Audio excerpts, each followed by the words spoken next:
모든 환난 가운데 너를 지키는 자라. 두려워하지 말라. 내가 널 도와주리니 놀라지 말라. 내 손 잡아주리라. 나의 안에 거라.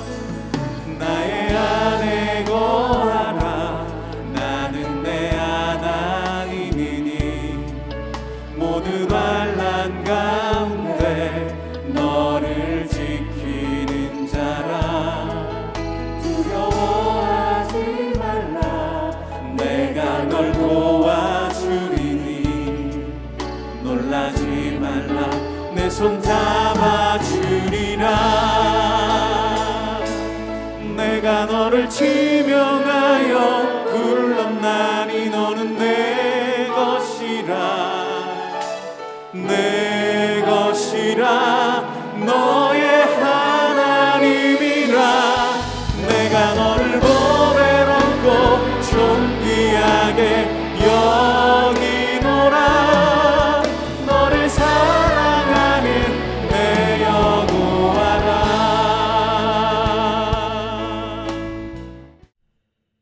수일 후에 예수께서 다시 가버나움에 들어가시니 집에 계시다는 소문이 들린지라 많은 사람이 모여서 문 앞까지도 들어설 자리가 없게 되었는데 예수께서 그들에게 도를 말씀하시더니 사람들이 한 중풍병자를 4사람에게 메워가지고 예수께로 올세 무리들 때문에 예수께 데려갈 수 없으므로 그 계신 곳에 지붕을 뜯어 구멍을 내고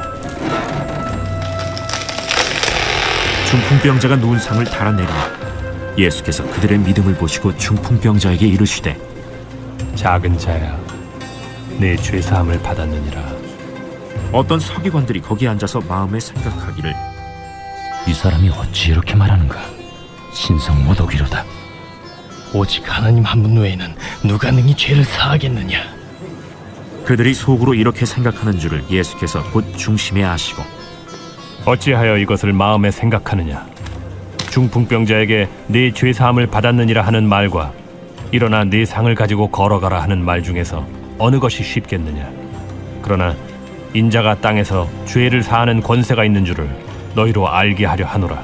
하시고 중풍병자에게 말씀하시되 내가 네게 이르노니 일어나 네 상을 가지고 집으로 가라.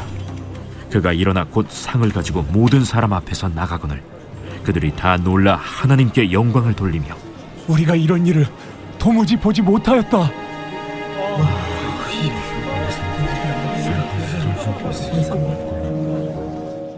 사랑합니다. 오늘은 때문에 죄사함 곧이라는 좀 특별한 제목으로 여러분과 함께 말씀을 나누려고 합니다. 오늘은 너무나도 잘 알고 있는 중풍병자와 네 사람의 이야기에 대한 말씀입니다.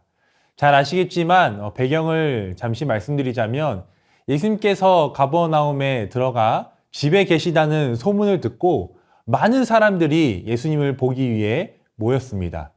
그 소문이 무엇이었을까요? 바로 병을 고치고 기적을 행하신다는 소문이었습니다. 아마 여기 모인 사람들은 나도 그 소문의 주인공이 되고 싶어서 예수님을 만나러 갔을 것입니다. 육체의 병을 치료받고 싶은 간절함, 세상 누구도 치료해 줄 수 없는 병을 치료하신 예수님의 소문을 듣고 나도 치료받고 싶어서 찾아갔을 것입니다. 그러기 위해서는 예수님의 눈에 띄어야 하기에 최대한 예수님과 가까이 하려고 사람들이 예수님이 계신 집 안으로 들어가려고 인산인해를 이루었을 것입니다. 그때 예수님께서 어떻게 하셨나요? 모인 사람들을 보시고 줄을 서시오 하면서 한 명 한 명 치유하시면서 기적을 행하셨을까요? 아닙니다. 예수님께서 첫 번째로 하신 것은 복음을 전하셨습니다. 2절 함께 읽어보겠습니다. 많은 사람이 모여서 문 앞까지도 들어설 자리가 없게 되었는데 예수께서 그들에게 도를 말씀하시더니, 여기서 도는 세상에서 말하는 도를 아십니까? 가 아니라 복음 혹은 하나님의 나라입니다. 사람들의 관심은 눈에 보이는 병의 치료였지만 예수님의 관심은 눈에 보이지 않는 복음과 하나님 나라였습니다. 열심히 설교하고 가르치고 계셨습니다. 지금처럼 저만 얘기하고 사람들은 모두 조용히 말씀을 듣고 있었을 것입니다. 그때 갑자기 우당탕탕 지붕이 열리고 중풍병자가 누운 침상 하나가 내려왔을 것입니다. 황당한 상황 가운데 그 상황을 보신 것이 아니라 예수님께서는 그들의 믿음을 보시고 중풍병자의 영적인 병인 죄를 사하여 주시고 육체의 병인 중풍병을 치료해 주셨습니다. 이 사건을 보고 두 가지 반응이 나왔지요. 서기관들은 어떻게 죄사함을 할 수 있냐고 신성모독이라며 예수님을 비난했습니다. 나머지 거기 있는 사람들은 하나님께 영광을 돌렸습니다. 저는 이 본문을 가지고 여러 가지 주제로 설교하신 목사님들의 설교를 들었습니다. 어떤 관점에서 보느냐에 따라 설교의 주제가 달라집니다. 네 사람이 중풍병자를 데리고 온 것처럼 우리도 믿지 않는 사람들을 데리고 주님 곁으로 와야 합니다. 나의 힘으로는 주님께 나아갈 수 없기에 나를 도와줄 믿음의 동역자를 보내달라고 기도해야 합니다. 육체의 병이 아닌 영적인 병, 죄에 대하여 우리는 회개해야 합니다. 오직 죄를 사해 주시는 분은 예수님밖에 없습니다. 이렇게 여러 가지 주제로 말씀을 전할 수 있습니다. 저 또한 어떤 주제로 이 말씀을 전할지 고민하던 중에 그 전에는 눈에 들어오지 않았던 그 단어들이 제 눈에 들어오게 되었습니다. 그 단어들을 하나하나 묵상하면서 주신 은혜를 여러분과 함께 나누려고 합니다. 첫 번째 단어는 때문에입니다. 우리 4절 한번 읽어볼까요? 무리들 때문에 예수께 데려갈 수 없으므로. 때문에라는 단어가 제 머릿속에 계속 맴돌았습니다. 중풍병자는 스스로 예수님께 나아올 수 없었습니다. 그래서 4명의, 제 친구들이라고 할게요. 4명의 친구들이 그를 데리고 왔습니다. 분명 사람들도 봤을 거예요. 저의 개인적인 생각이지만 이렇게 침상을 들고 온 사람들은 없었을 거예요. 정말 이 중풍병자는 그 누구보다 예수님을 만나야 하고 치료받아야 했을 것입니다. 그런데 이 중풍병자가 예수님께 갈 수 없었던 이유가 무엇이라고 하나요? 무리들 때문에 라고 얘기하고 있습니다. 예수님을 만나고자 하는 집 안에 있는 무리들 때문에 집 밖에 있는 정말 예수님을 만나야 하는 이 사람이 예수님을 만나지 못하고 있는 거예요. 이 부분을 묵상하면서 갑자기 이렇게 해석되었습니다. 교회 안에 있는 사람들 때문에 교회 밖에서 주님을 만나야 하는 사람들이 만나지 못하고 있습니다. 제선아, 내 안에 있는 욕심과 죄 때문에 주님을 만나야 하는 사람들이 주님을 만나지 못하고 있어. 이렇게 해석되었어요. 예수님을 만나야 하는 중풍병자의 시선에서는 그 자리에 모인 사람들, 예수님을 만나지 못하게 하는 걸림돌이었습니다. 그러나 예수님을 만나야 하는 중풍병자에게 4명의 친구들은 예수님을 만나게 해준 디딤돌이었습니다. 무리들 때문에 예수님을 만나지 못할 뻔했지만 4명의 친구들 덕분에 그는 예수님을 만났습니다. 저와 여러분이 이렇게 기도했으면 좋겠습니다. 주님, 제가 걸림돌이 아닌 디딤돌이 되게 해주세요. 주님, 저 때문에 예수님을 못 만나는 것이 아니라 부족한 저 덕분에 예수님을 만나게 해주세요. 주님, 우리 교회 덕분에 이 지역의 사람들이 예수님을 만나게 해주세요라고 기도했으면 좋겠습니다. 여기 모인 저와 여러분 덕분에, 영상으로 말씀을 듣고 있는 여러분 덕분에 주님을 꼭 만나야 하는 죽어가는 영혼들이 주님을 만나고 은혜로운 일들이 가득하길 소망합니다. 두 번째 단어는 죄사함입니다. 이 본문의 핵심은 바로 죄를 사해 주시는 분은 오직 예수님밖에 없다는 것입니다. 1절에서 12절을 보면 죄사함이라는 단어가 반복해서 4번이나 나옵니다. 서기관들이 죄사하시는 예수님을 보고 하나님 한 분 외에는 죄사할 분이 없다라고 하면서 신성모독이라고 하면서 비판합니다. 예수님은 그 비판에 죄사함을 받는 말과 걸어가라 하는 말 중에 어느 것이 쉽겠느냐 하는 모호한 말씀을 하고 계십니다. 그 예수님의 말씀 안에는 예수님이 하나님이시며 하나님과 동등됨을 가지고 죄 사하는 권세가 있다는 것을 말씀해 주고 있습니다. 우리의 죄는 오직 예수 그리스도의 십자가의 보혈로만 깨끗함을 받을 수 있습니다. 그러기에 우리는 회개해야 합니다.